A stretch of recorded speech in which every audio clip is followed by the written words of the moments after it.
11th class में इसके दो पार्ट पहले ही पढ़ लिए हैं, that is liquid state and gaseous state. And 12th class का हमारा फर्स्ट चैप्टर है सॉलिड स्टेट। सॉलिड स्टेट के अंदर हम लोग पढ़ेंगे definition of solids, types of solids, solid के अंदर किस टाइप की बॉन्डिंग होती है, उनके एग्जाम्पल्स क्या हैं, उनका रैंक क्या होता है, किसी भी सॉलिड के लिए डेंसिटी को कैसे फाइंड आउट करते हैं, और सबसे लास्ट में हम लोग वहां पर पढ़ेंगे कि डोपिंग की हेल्प से हम लोग सॉलिड को किस तरीके से कन्वर्ट कर सकते हैं सेमीकंडक्टर के अंदर, एंड किसी भी एक सॉलिड के अंदर क्या क्या इम्प्योरिटीज होती हैं। ये कुछ ऐसे टॉपिक्स हैं जिनके ऊपर बोर्ड में भी क्वेश्चन पूछे जाते हैं, साथ ही कॉम्पिटिटिव एग्जाम्स में भी यहाँ से क्वेश्चंस आते हैं। तो सबसे पहले स्टार्टिंग करते हैं आज डेफिनेशन ऑफ सॉलिड से।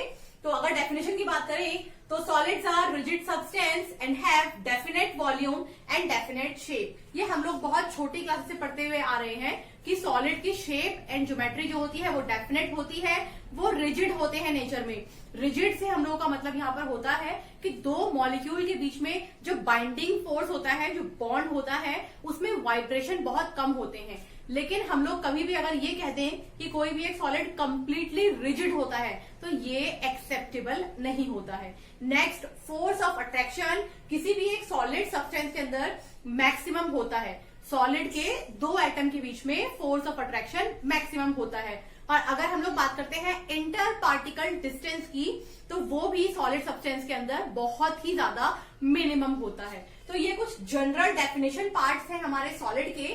अब हम लोग बात कर लेते हैं कि हम लोग इस चैप्टर के अंदर सॉलिड को कितने पार्ट में स्टडीज करने वाले हैं। तो अगर हम लोग बात करते हैं सॉलिड की, तो यहाँ हम सॉलिड को पढ़ेंगे दो पार्ट में, जिनमें नंबर 1 है एमोर्फस सॉलिड एंड नंबर 2 है क्रिस्टलाइन सॉलिड।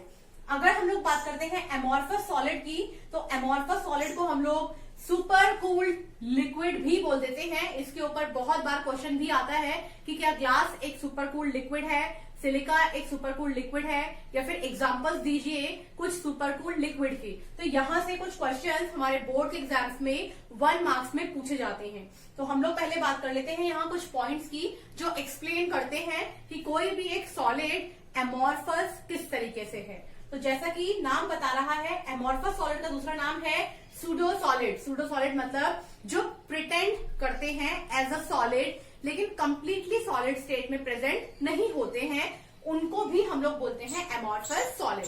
नंबर 1 पॉइंट की बात करते हैं तो एमोर्फस सॉलिड्स की डेफिनेट ज्योमेट्रिकल शेप नहीं होती है। जैसा कि हम लोगों ने यहाँ सॉलिड की डेफिनेशन में पढ़ा कि सॉलिड की ज्योमेट्री एंड शेप डेफिनेट है, लेकिन एमोर्फस के साथ ऐसा नहीं होता है, क्योंकि amorphous solid liquid and solid in दो स्टेट में कन्वर्जन करते रहते हैं। नेक्स्ट पॉइंट है they do not have sharp melting point. हम लोग कह सकते हैं कि अगर ये सब्सटेंस कंप्लीटली सॉलिड होते तो इनका मेल्टिंग पॉइंट बहुत शार्प होता, लेकिन क्योंकि अभी हम लोगों ने बात की है कि ये लिक्विड एंड सॉलिड इन दो सब्सटेंस के बीच में ही वर्क करते रहते हैं, इसीलिए इनका मेल्टिंग पॉइंट भी शार्प नहीं होता है। नेक्स्ट हम लोग बात कर लेते हैं आइसोट्रॉपिक इन नेचर। ये पॉइंट को आप लोगों को याद करना बहुत इंपॉर्टेंट है। ये डिफरेंस हमारा शो करेगा crystalline solid and amorphous solid के अंदर। अगर हम लोग बात करते हैं क्रिस्टलाइन सॉलिड की, तो वो एनाइसोट्रॉपिक होते हैं नेचर में। एनाइसोट्रॉपिक का मतलब होता है कि क्रिस्टल के फिजिकल प्रॉपर्टीज हर एक डायरेक्शन में सेम नहीं होंगे।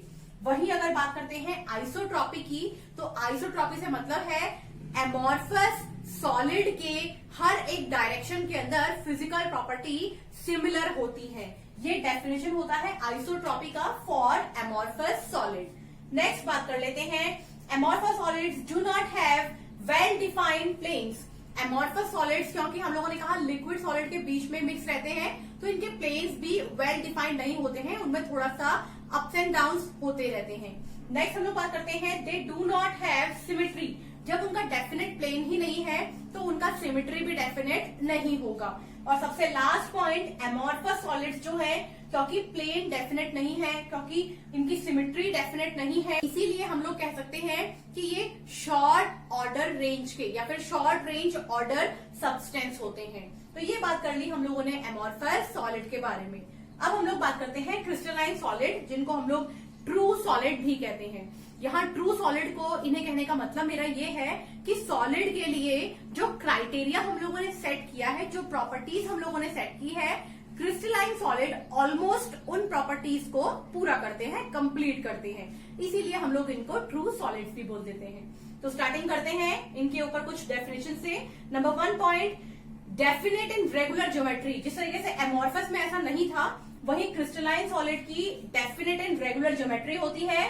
एमोर्फस सॉलिड का शार्प मेल्टिंग पॉइंट नहीं था, लेकिन क्योंकि क्रिस्टलाइन सॉलिड की सभी प्रॉपर्टीज को फुलफिल कर रहे हैं, इसीलिए इनका मेल्टिंग पॉइंट जो होता है वो शार्प होता है। नेक्स्ट बात करते हैं एनाइसोट्रॉपिक नेचर की। तो मैंने अभी आपको डिफाइन किया था, जब कभी किसी एक क्रिस्टलाइन सॉलिड की फिजिकल प्रॉपर्टीज हर एक डायरेक्शन में क्रिस्टल के सिमिलर नहीं होती हैं, उसको हम लोग बोल देते हैं एनाइसोट्रॉपिक बिहेवियर। नेक्स्ट बात करते हैं प्लेन फेजेस।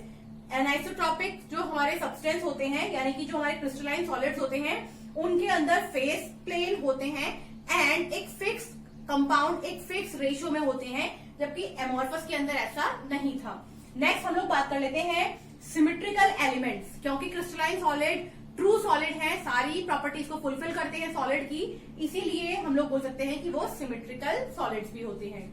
नेक्स्ट हम लोग बात कर लेते हैं, जब ये सारी प्रॉपर्टी क्रिस्टलाइन सॉलिड शो कर रहे हैं, हम लोग कह सकते हैं कि जो क्रिस्टलाइन सॉलिड्स होते हैं वो लॉन्ग रेंज ऑर्डर होते हैं। ये बात कर ली है हम लोगों ने जनरल क्लासिफिकेशन ऑफ सॉलिड की। अब हम लोग बात करते हैं कि सॉलिड के अंदर अकॉर्डिंग टू बॉन्ड किस टाइप की प्रॉपर्टीज होती है। अगर हम लोग बात करते हैं bonding and nature of crystalline solid की, तो हम लोगों ने क्रिस्टलाइन सॉलिड को 4 पार्ट में डिवाइड किया है। नंबर 1 है आयनिक सॉलिड्स, जिनके अंदर कॉन्स्टिट्यूएंट पार्टिकल्स होते हैं positive and negative ions. Force होता है इनके अंदर इलेक्ट्रोस्टैटिक फोर्स या फिर आयनिक फोर्स। नेक्स्ट हम लोग बात करते हैं एग्जांपल्स की, तो NaCl एंड KCl एग्जांपल होते हैं आयनिक सॉलिड्स के।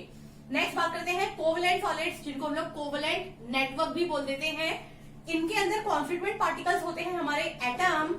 फोर्स होता है इलेक्ट्रॉन शेयरिंग फोर्स। और अगर हम लोग बात करते हैं एग्जांपल्स की, तो डायमंड, क्वार्ट्ज, सिलिका, ये सब एग्जांपल होते हैं हमारे कोवलेंट नेटवर्क के। नेक्स्ट बात कर लेते हैं मेटेलिक सॉलिड्स के। मेटेलिक सॉलिड के अंदर positive shells and electron density constituent particles में आते हैं। अगर बात करते हैं नेचर ऑफ फोर्स की, तो positive ion and delocalisation of electron के द्वारा जो फोर्स बनता है उसको हम लोग बोल देते हैं नेचर ऑफ फोर्स। नेक्स्ट बात करते हैं एग्जांपल्स की, तो जितने भी मेटल्स होते हैं और एलॉय होते हैं वो एग्जांपल में आते हैं हमारे मेटेलिक सॉलिड्स के।